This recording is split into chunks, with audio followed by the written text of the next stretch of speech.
Here are some instructions for installing the new drip rail trim on your Civic. You'll need a couple of things to start with. You'll need a pair of snips or some heavy scissors, something to mark where the corner bends are going to be, either a non-permanent pen, piece of masking tape, something like that, a piece of sandpaper, and most importantly, a heat gun or a hairdryer. If you need to borrow a hairdryer, it might be an idea to ask before you can use it. Your trim comes as two 2.5 meter lengths rolled up into a circle like this. Once you get it out of your box, unwrap it and straighten it out. Be careful, it is quite delicate. You probably won't be able to get it perfectly straight, but that's okay. The bend will help keep it on the car. If you have a look at the end of it, you'll notice the profile has a hooked over top and a slightly wiggly bottom.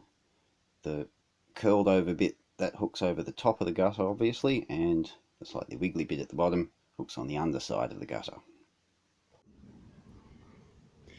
Alright, now comes the fun bit, actually getting it on the car. I like to start at the front because it's a straight end. We'll leave a little bit of overhang.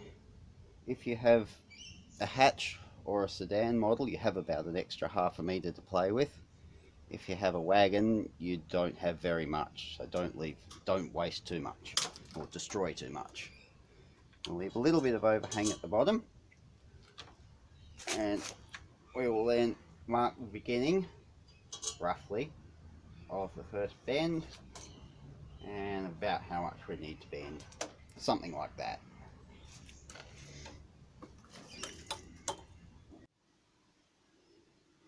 Okay, we're ready to bend this thing. I'm going to be using a hairdryer, only because everybody should have a hairdryer lying around somewhere and not everybody has a heat gun. Now the important thing to remember is to keep it moving. You do not want to overheat this stuff or else it'll get very out of shape and kink, and that'll be the end of it. Now we want to try and heat the top edge rather than the underside. So we'll crank the hairdryer up and get bending.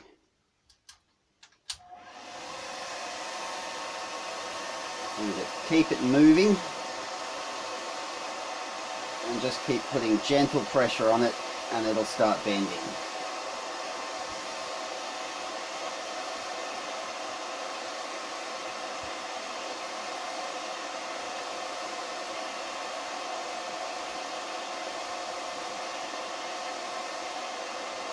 You do not want to rush this.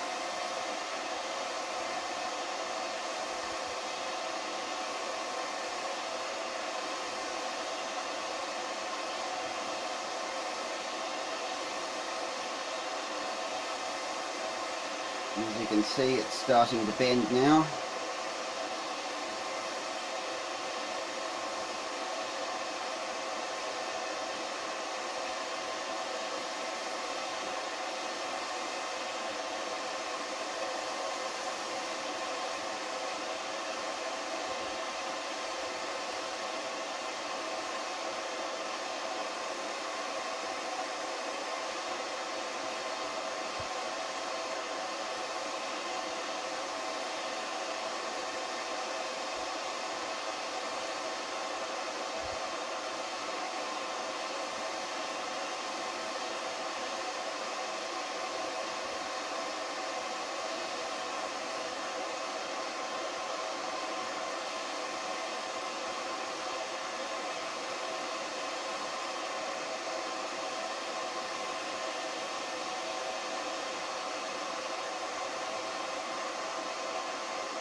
You might note I've mounted the hairdryer in a vise just so that I have two hands free. I don't have to hold the hairdryer.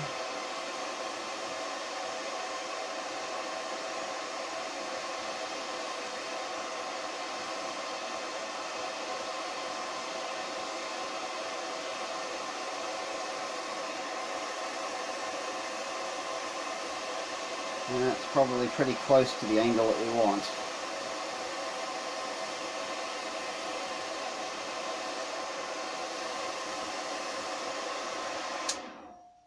I'll go test that on the car and see what it looks like.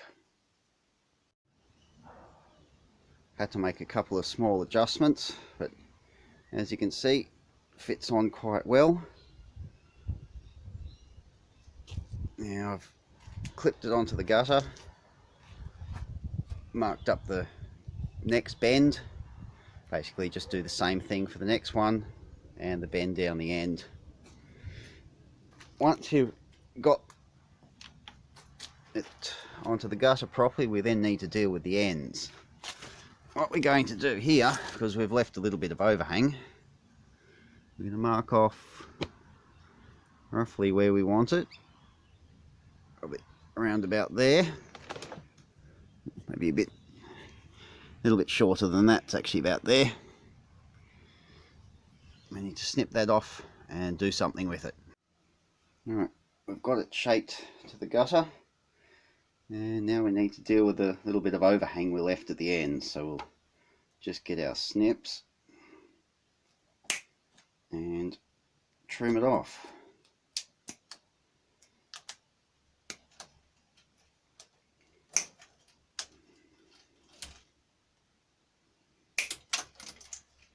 Once we've got most of it trimmed off, we can grab our piece of sandpaper. It sands very easily, and shape it to whatever shape you like.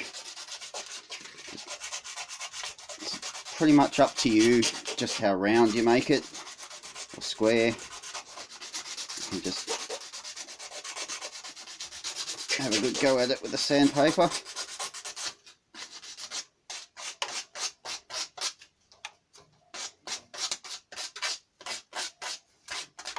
Adjust it as necessary on the car, and there we go, something like that.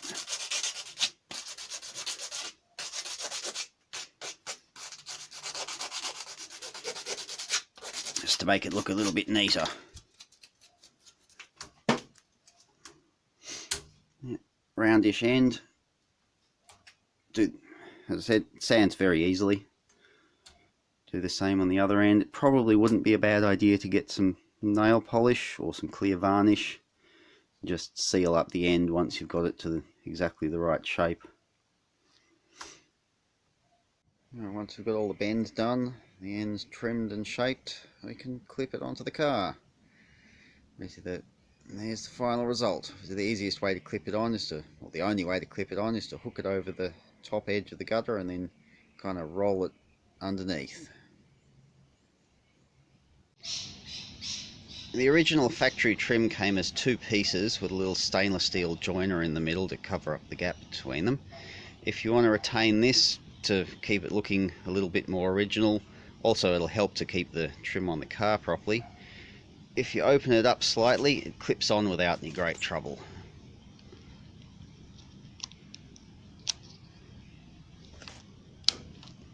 And there you go. Looks almost just like a bought one.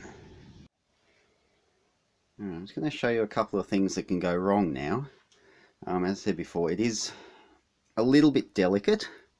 It's got a fair bit of bend in it, but if you overheat it, it can all go rather pear-shaped.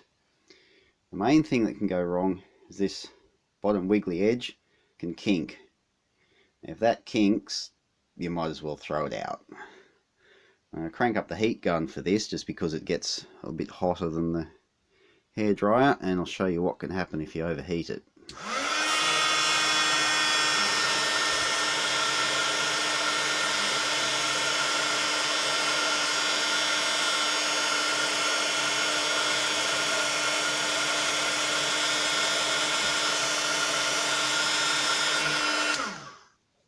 And there you go. You can see, got a nice kink in it. Might as well throw this piece out now because it's pretty much unsavable. It's nearly impossible to get rid of a kink like that. Next thing that can go wrong, if you really overheat it, then it can melt.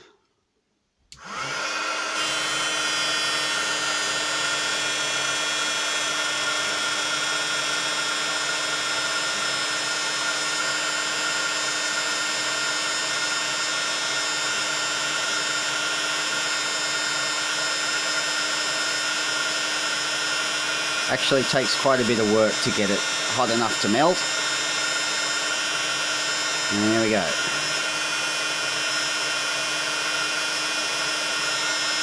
The plastic starts to blister and bubble.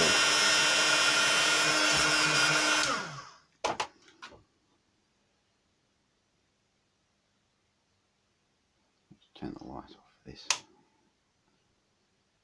As you can see, the plastic's blistered and bubbled, and basically that's ready for the bin. Absolutely nothing you can do about that, so you've got to be careful with your heat.